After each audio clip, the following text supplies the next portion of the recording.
Neuronas espejo o la nueva ciencia de cómo conectamos con los demás. Marco Iacoboni. Desde cómo aprendemos a hablar, a escribir o a conducir, hasta por qué se revuelve nuestro interior cuando vemos el sufrimiento de otra persona, siempre están detrás las neuronas espejo, uno de los grandes descubrimientos de las últimas 2 décadas. Podríamos llegar a considerar a estas células cerebrales como la red invisible que une a todos los seres humanos entre ellos y con sus predecesores, al permitir la conexión entre las mentes y la transmisión de conocimiento y cultura mediante el aprendizaje.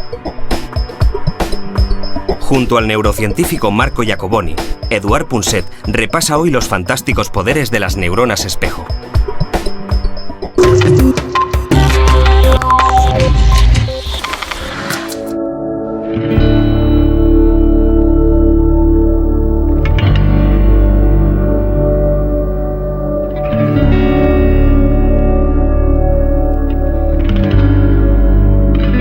Siempre pensé que hace unos 50.000 años, más o menos, hubo alguien que supo intuir lo que estaba cavilando el cerebro del que tenía enfrente.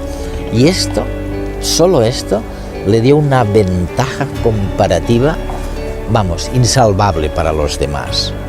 Y han tenido que pasar 50.000 años para saber por qué mecanismos y cómo podemos intuir lo que el otro está pensando, lo que el otro está o va a hacer y lo que el otro está sintiendo.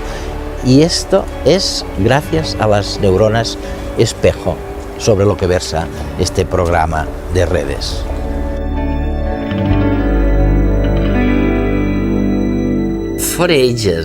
Durante años hemos intentado entender cómo podemos deducir lo que los demás piensan, lo que los demás sienten o incluso lo que hacen, ¿no? Y de repente, los expertos como tú sugerís que es porque cuando sientes, escuchas o ves algo, hay un tipo de neurona llamada neurona espejo que se activa, de acuerdo a lo que decís vosotros, y que participa en todo esto. ¿Hay alguna manera de explicar lo que ocurre a nuestros telespectadores? ¿Cómo inferimos lo que están pensando los demás gracias a las neuronas espejo?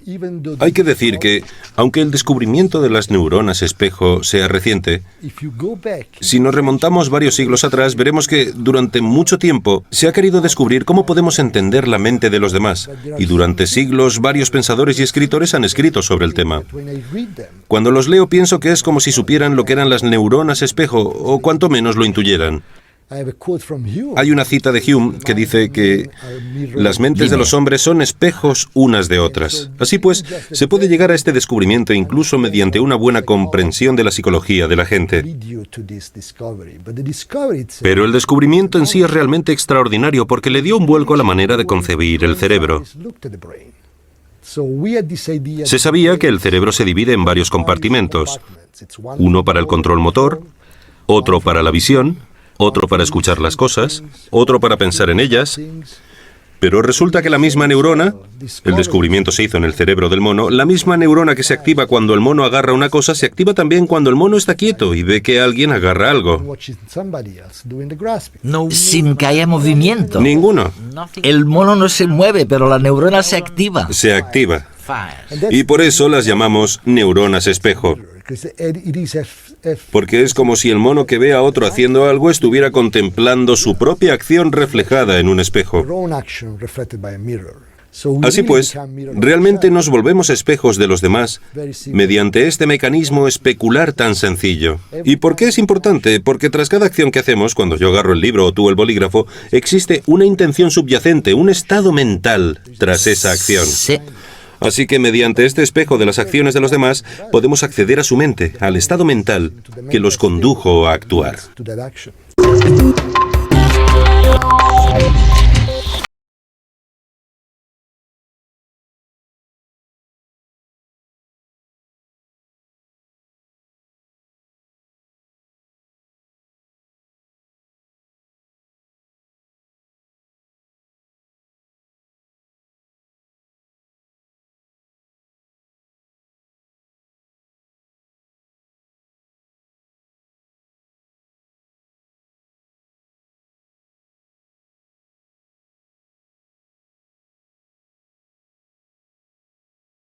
cuando ves dolor en los otros?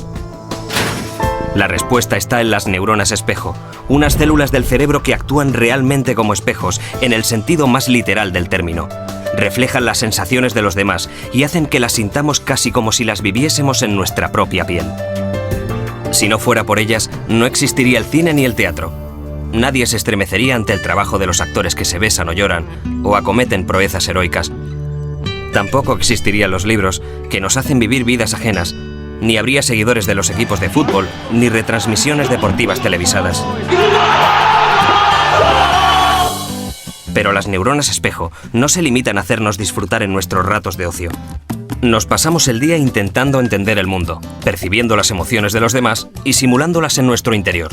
Y es que las neuronas espejo no descansan, interpretan hasta los más insignificantes detalles musculares de las personas que nos rodean, de forma automática, informándonos de cómo se sienten a cada momento.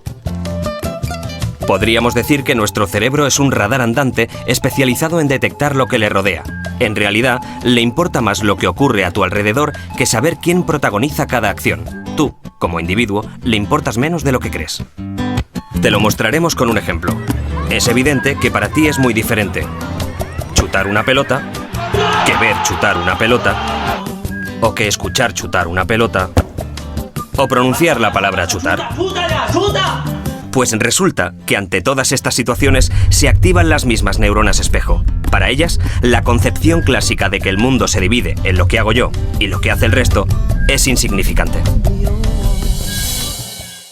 Hace unos años, incluso los descubridores de las neuronas espejo hablaban poquito de ellas, porque no estaban seguros de cuál era su finalidad, su objetivo, ni de qué significaban realmente. Pero ahora hemos llegado al extremo contrario. Ahora hay una tendencia a pensar que son decisivas para todo. Sí. Hablemos de algunas de las cosas para las que parece que son decisivas, como la imitación, por ejemplo. Tú mismo afirmas que sin las neuronas espejo no habría imitación. Las actrices y los actores no podrían imitar también a sus personajes. ¿Qué sucede con la imitación y el aprendizaje de la imitación? Creo que las neuronas espejo son muy importantes en eso. Teniendo en cuenta las propiedades de dichas neuronas, todo apunta a que son fundamentales para la imitación porque se activan al realizar una acción, pero también al ver a otra persona realizándola. Así que resulta casi natural que tengan importancia en la imitación. Además, hemos llevado a cabo experimentos de neuroimagen. ¿Cómo cuáles? Como poner a alguien en el escáner para repetir ciertas acciones y luego, bajo condiciones controladas, descubrir qué respuestas son de imitación y no simplemente relacionadas con realizar la acción. Ya. E hicimos un experimento con una técnica llamada estimulación magnética transcraneal, que provoca una lesión pasajera en el cerebro. De hecho, utilizamos esta técnica para inhabilitar el área de Broca mediante una pequeña lesión, temporalmente. Los participantes no sufrieron ningún daño a largo plazo. El área de Broca es una de las regiones que contiene estas neuronas. Pues bien, resulta que los participantes ya no pudieron imitar más. No, y esto sugiere que existe un vínculo muy fuerte entre las neuronas espejo y la imitación. Sin embargo, creo que en principio se puede imitar sin neuronas espejo. Hagamos un experimento mental. Imagina que con una varita mágica pudiera hacer desaparecer todas las neuronas espejo de tu cerebro. Creo que seguirías pudiendo imitar, pero que utilizarías una forma muy distinta de imitación, que se basaría mucho más en mirar lo que hago y reproducirlo, sin captar mis sentimientos, sin ver cuáles son los estados mentales asociados con lo que hago. Por tanto, sería imitación sin lectura de mente, sin conexiones entre las dos mentes. Hay otro descubrimiento relacionado que también parece asombroso, y es el siguiente, y corrígeme si me equivoco. Si un ser humano o un mono ven a alguien que se pone en la boca un caramelo, getting a sweet, to take into his mouth, las neuronas del mono y las del humano, las neuronas espejos, se activan. Pero si en lugar de llevarse a la boca un caramelo, no hay nada, y el ser humano actúa como si hubiera un caramelo en sus dedos, Sin que sea así, entonces la neurona espejo del ser humano se activa.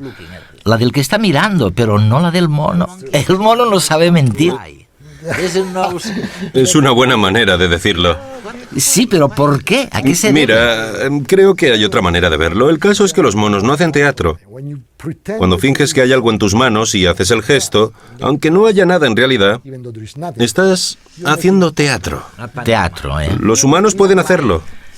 Pero están mintiendo. Bueno, también es un arte. Hay un arte fabuloso relacionado con el teatro.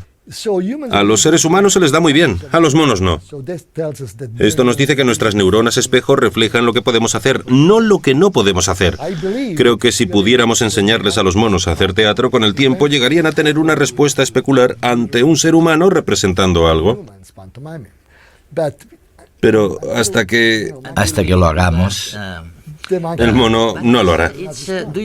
Marco, vamos a ver, ¿crees que estoy equivocado cuando pienso que los monos y los seres humanos tenían ambos, hace, 2 millones de años, neuronas espejo muy parecidas, pero que luego, con la evolución, el ser humano, a través de procesos cognitivos más densos o sofisticados, aprendió a fingir, a engañar a los demás, mientras que el mono no lo aprendió?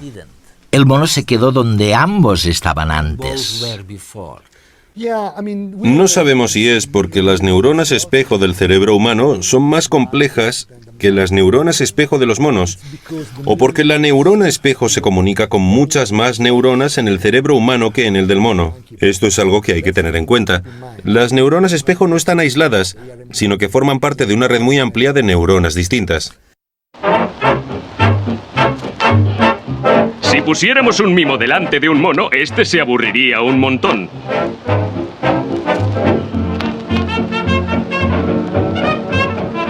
Sin los objetos reales, sus neuronas espejo no se activarían. El mono no entendería las acciones del actor. Y es que los monos no pueden imaginar aquello que no ven.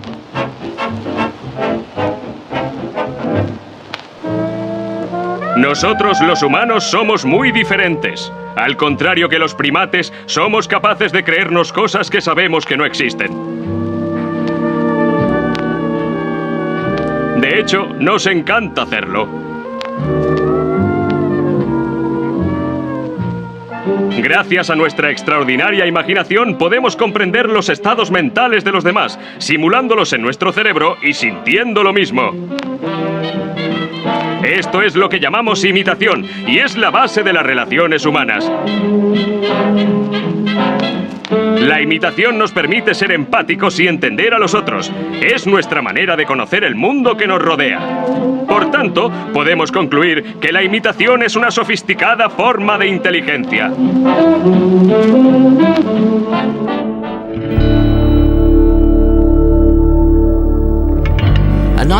Otro campo en el que las neuronas espejo entran en juego es el lenguaje. Mencionas el área de Broca, que al parecer es la región principal del cerebro para el lenguaje, ¿no?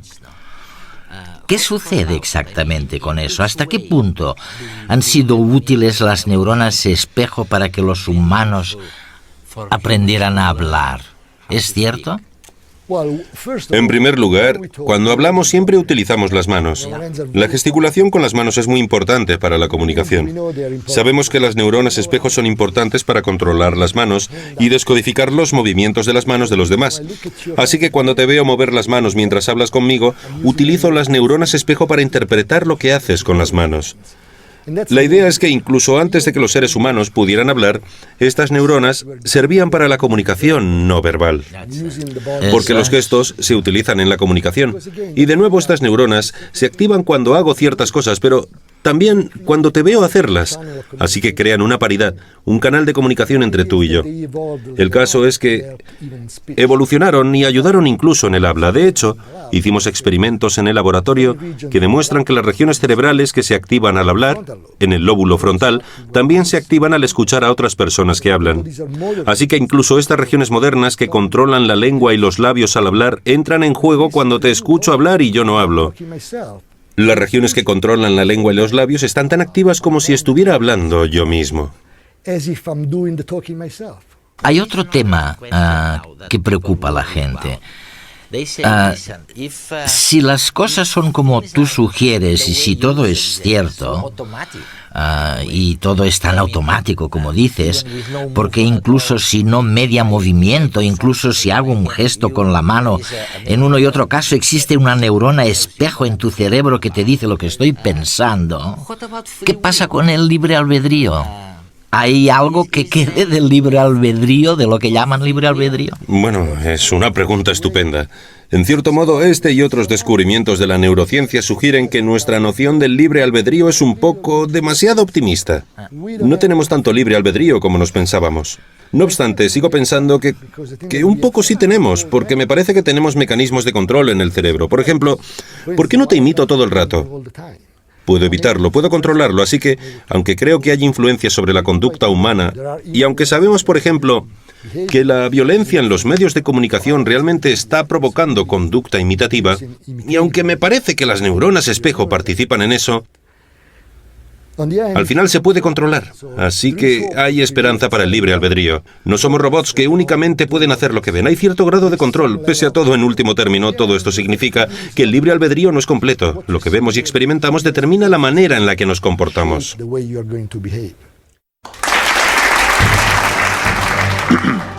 Buenas noches. ¿Se ha parado a pensar en la cantidad de cosas que hacen sus manos por usted? Los Homo sapiens se pasan el día manipulando objetos. Son miles de actos diarios que nosotros las manos ejecutamos con milimétrica precisión.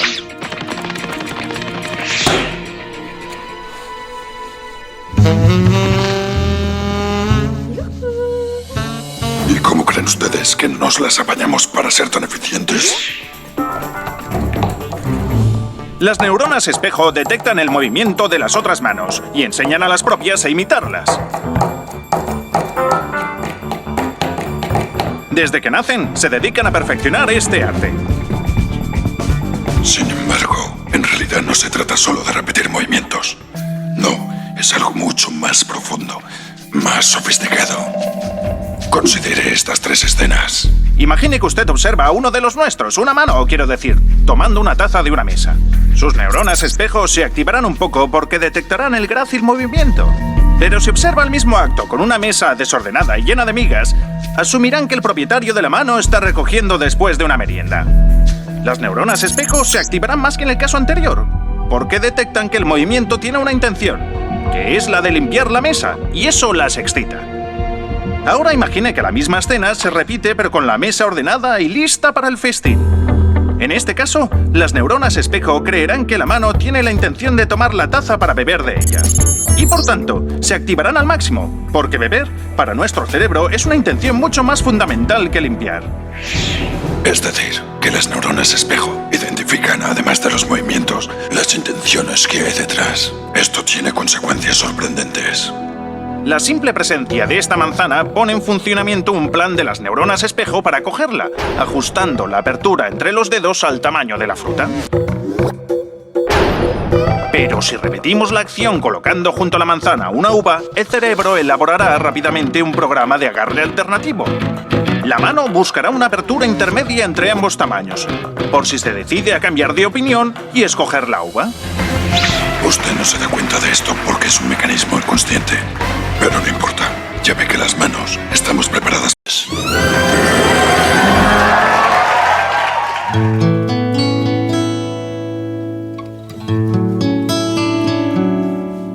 Yo entiendo que ustedes vean la relación entre, digamos, un estímulo exterior. Bueno, yo estoy moviendo estos dedos con la pluma, ¿no?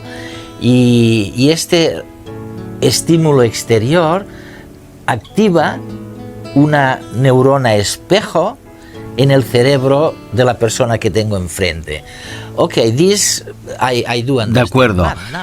Pero es que luego viene algo mucho más complicado. A través de las neuronas espejo se transmite mediante la ínsula que es una especie de estructura de conexión del cerebro a las emociones, de conexión. Y las emociones, en principio, no parecían tener nada que ver con las neuronas espejo. Pero ahora habéis descubierto que también pueden influir a través de la ínsula sobre la empatía, sobre si, por ejemplo, uno es capaz de empatizar con el sufrimiento de otra persona, o si no es capaz. Tienes toda la razón. De hecho, hemos publicado varios artículos que sugieren y demuestran que, en primer lugar, en lo referente al sistema neuronal, las regiones que contienen neuronas espejo del cerebro humano realmente se comunican con los centros cerebrales de las emociones, así que conectan con... El sistema límbico, ¿no? Sí. Y en segundo lugar, la actividad en este sistema está correlacionada con la cantidad de empatía. Hay estudios que demuestran que los niños que imitan u observan las expresiones faciales presentan actividad en estas áreas, por supuesto, y cuanto más activas son dichas regiones, más empatía tienen los niños. Por tanto, existe un vínculo muy estrecho entre la actividad en estas regiones cerebrales y la tendencia a tener empatía. Básicamente, funciona del siguiente modo. Yo te veo sonreír y mis neuronas espejo lo simulan, crean una especie de imitación interna en mi cerebro de la sonrisa en tu rostro y luego envían estas señales al sistema límbico y siento lo que tú sientes. Ah, sí. Y podríamos decir que cuanto más sonríes, más posibilidades tienes de ser feliz, entonces. Así es. Lo demuestran los datos. Por ejemplo, hay personas cuyo trabajo es formar parte del público en comedias de televisión. Y hay un estudio en el que se entrevistaba a las personas que habían pasado un año trabajando de eso, que tenían que reír. Que tenían que reír. Sí, cierto. Reír con las bromas de los programas de televisión. Resulta que estas personas se ponían menos enfermas, eran mucho más felices. La conclusión es que si quieres ser feliz, empieza a sonreír y acabarás sintiéndote bien. O sea que riendo o estando tristes, podemos influir en nuestra mente en una o en otra dirección. Sí, se puede hacer en ambos sentidos. Sabemos que las emociones son contagiosas. Si hay mucha felicidad en una habitación y alguien se incorpora al grupo, acabará sintiéndose más feliz. Porque existe esta transmisión de emociones de una persona a otra. Otra manera de lograrlo es simplemente actuar como si estuvieras feliz y acabarás sintiéndote mejor. Además, haciéndolo también influirá sobre la gente que tienes a tu alrededor. Esta no tiene que ver con la felicidad, sino con la verdadera infelicidad. Al parecer, según afirmas en tu libro, Las neuronas espejo, este tipo de neuronas también pueden decirnos algo sobre el autismo. Este trastorno mental que hace que algunas personas se vuelvan autistas, incapacitadas. Me parece muy difícil ver la relación entre una y otra cosa. Sí, teníamos la hipótesis desde el principio. Pensábamos que estas neuronas eran muy importantes para las interacciones sociales. Yo te miro y al ver tu lenguaje corporal, tus expresiones faciales y demás, accedo a tu mente, de modo que nuestra interacción resulta muy fácil de un modo natural. Pero ¿qué pasa con las personas a las que no les gusta interactuar con los demás? Que se sienten muy incómodas en las interacciones sociales. Nuestra hipótesis es que tal vez estas personas tienen problemas para activar estas neuronas. Si yo tuviera problemas con la activación de las neuronas espejo, no podría leer tu mente. Y por tanto la interacción me resultaría incómoda porque no sabría lo que te pasa por la cabeza, no sabría si quieres pegarme. Hicimos estudios de neuroimagen que demostraron que, de hecho, hay actividad reducida en las neuronas espejo de los pacientes con autismo. La buena noticia es que podemos intentar utilizar este descubrimiento como una forma de intervención. Ya se están utilizando tratamientos basados en la imitación con la idea de volver a entrenar las neuronas espejo de los pacientes con autismo para que funcionen mejor. Me parece que estamos al principio de la ciencia de las neuronas espejo y que todavía hay muchas cosas por descubrir. Es una gran oportunidad para el futuro. Sí.